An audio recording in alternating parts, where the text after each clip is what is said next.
entre 1 de junho e vai durar até ao próximo 1 de junho de 2012, os 500 anos do fural otorgado a Ponte Lima por Dom Manuel I. Sim, é uma verdade, é uma efeméride importante, mas o fural de Dom Manuel I é a renovação de um fural muito mais antigo. Ponte Lima orgulha-se de ter um dos furais mais antigos do país, que é o do tempo da Dona Teresa. Alguém um dia escreveu, e talvez com razão, que a Dona Teresa é a mãe dos portugueses. Ou melhor, a avó dos portugueses. A avó dos portugueses. E essa senhora foi a responsável por dar o primeiro fural a esta terra. E o Dom Manuel depois, mais tarde, 500 anos, vai renová-lo, como renovou muitas outras terras. Aqui estamos a comemorar uma renovação de um fural, é importante, mas seguramente é mais uma efeméride, mas seguramente o fural da Dona Teresa é muito mais importante, porque é a emancipação desta terra. Em 1125. Sim, e a prova que isto já era muito mais antigo. Muito mais antigo porque aqui nas nossas costas está a ponte romano-gótica. A romana porque a primeira parte, que está do lado de Arcozelo, quem conhece bem Ponte Lima sabe disso, é uma ponte construída no tempo de Augusto. E depois, mais tarde, em Dom Dinis, a terminar em Dom Pedro, constrói-se esta ponte que é hoje o ex-libris da vila. E sendo esta a vila mais antiga de Portugal, não é? Eu não diria que a vila mais antiga. Este é um slogan que o nosso antigo Presidente da Câmara, Daniel Campelo, agora Secretário de Estado, utilizou bem. Acho que é um bairrismo salutar, mas tão antigas há outras. Ele diz tão antiga, mais antiga, provavelmente do Entre Douro e Minho. Porque mais para o lado de Coimbra também há algumas vilas que têm, digamos, uma ancestralidade tão grande. Mas Ponte Lima pode-se gabar de ter uma história com 2000 anos. Nem toda a gente pode ter isso. Eles têm 2000 anos. E quando a Dona Teresa concede o fural, já concede a uma zona emblemática já posicionada neste local. Bem, em termos arquitetónicos, um município muito marcado pela época medieval, não é, senhora? Sim, mais concretamente pelo século XV e XVI.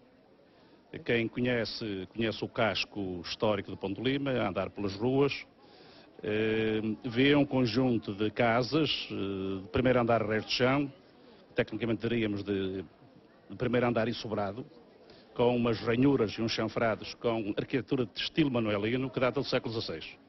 Mas há casas do século XV ainda.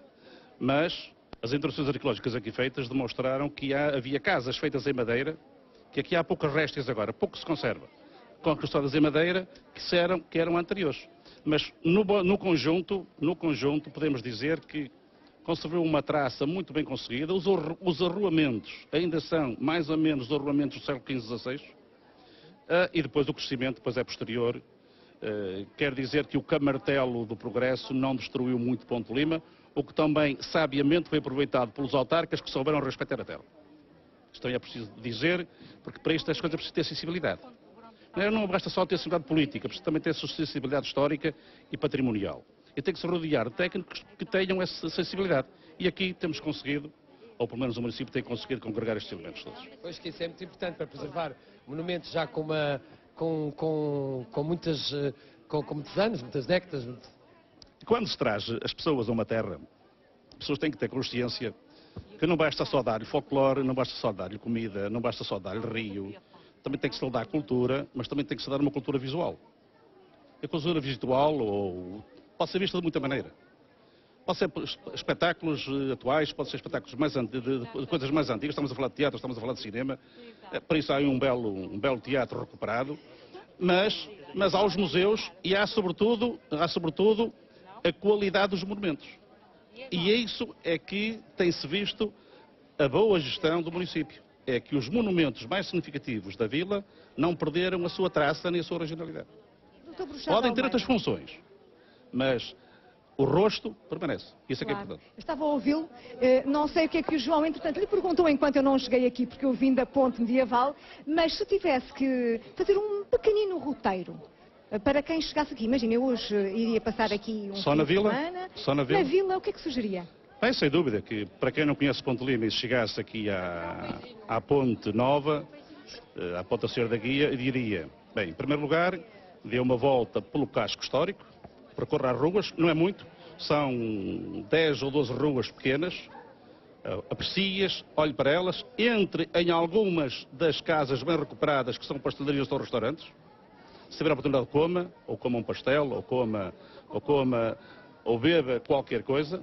Depois, pare na igreja matriz, que é algo do século XV, bem recuperada. Depois venha um bocadinho mais ao lado e entre na igreja da Misericórdia. Depois suba 20 metros e chega ao largo, olhe para a Câmara Municipal, que é do século XVI, e para os passos dos condes, que foram Vila Nova de Cerveira, Marqueses de Pronto de Lima, do célebre Dom Leonel de Lima. Foi uma coisa que já foi muitas coisas, mas está muito bem recuperado. Depois, deste momento aqui, onde estamos, que é o Ex Libris, com este belo chafariz do século XVII, que está aqui, que estava no outro sítio, mas está cá. E, se passar o rio, para depois em frente ao Albergue dos Peregrinos, porque o Albergue dos Peregrinos é uma casa recuperada recentemente, mas uma velha tradição dos Peregrinos de Santiago. Isto era o principal caminho português de Lisboa para Santiago de Compostela. Ainda hoje aqui passam centenas de pessoas, eu diria milhares, sobretudo estrangeiros, muitos alemães, muitos austríacos, muitos brasileiros. Se vimos o registro lá, isso acontece. E depois, vá um bocadinho mais abaixo e para no Museu dos Terceiros, porque lá estão duas das mais belas igrejas desta terra. A Igreja dos Terceiros, que por si própria é um monumento à arte barroca, sobretudo à talha dourada, e depois a Igreja de Santo António, que é, juntamente, o resquício, monumento construído por Dom Manuel de Lima, e que albergou os franciscanos, que foram elementos fulcrais nesta terra, porque, juntamente com os cônegos grandes, que estiveram na Escola Agrária de Refoios, e com os beneditinos que estiveram mais em baixo em Vitorino das Donas, aqui os franciscanos foram fundamentais. E aí tem algumas lendas ligadas. Algumas lendas ligadas. Muito bem, Dr. Bruxado de Almeida, infelizmente o nosso tempo acabou. Estaremos aqui toda a tarde a ouvir a história desta terra maravilhosa, mas queremos agradecer a sua presença. E um grande aplauso para este historiador e professor catedrático. Muito obrigada. Nós estamos quase a chegar ao fim do